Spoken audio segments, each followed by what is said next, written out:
حضرت عبد الرحمن بن زیاد سے روایت ہے کہ ایک وقت حضرت موسیٰ علیہ السلام مجلس میں بیٹھے تھے۔ اتنے میں ابلیس ان کے پاس آیا اور اس کے سر پر ایک کلہ دار ٹوپی تھی جس میں طرح طرح کے رنگ تھے۔ جب حضرت موسیٰ علیہ السلام سے قریب ہوا تو ٹوپی اتار ڈالی اور سامنے رکھ لی، پھر آ کر سلام کیا۔ حضرت موسیٰ علیہ السلام نے کہا، تو کون ہے؟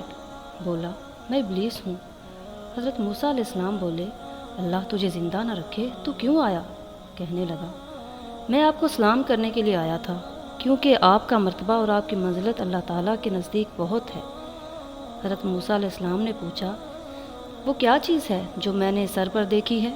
بولا، اس سے اولاد آدم علیہ السلام کے دلوں کو لبھا لیتا ہوں۔ پوچھا، بھلا یہ تو بتاؤ کہ وہ کون سا کام ہے جس کے مرتکب ہونے سے تو انسان پر غالب آ جاتا ہے؟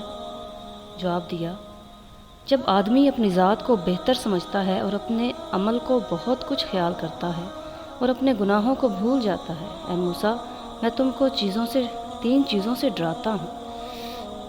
ایک، غیر محرم عورت کے ساتھ تنہائی میں نہ بیٹھنا، کیونکہ جب کوئی غیر محرم کے ساتھ خلوت میں ہوتا ہے تو اس کے ساتھ میں بذات خود ہوتا ہوں، میرے ساتھی نہیں ہوتے، یہاں تک کہ اس عورت کے ساتھ اس کو فتنے میں ڈال دیتا ہوں۔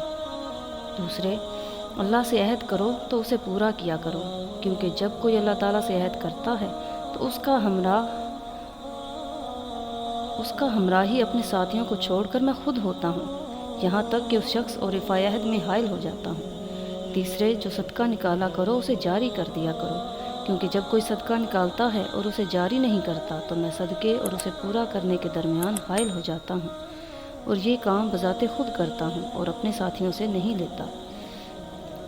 یہ کہہ کر شیطان چل دیا اور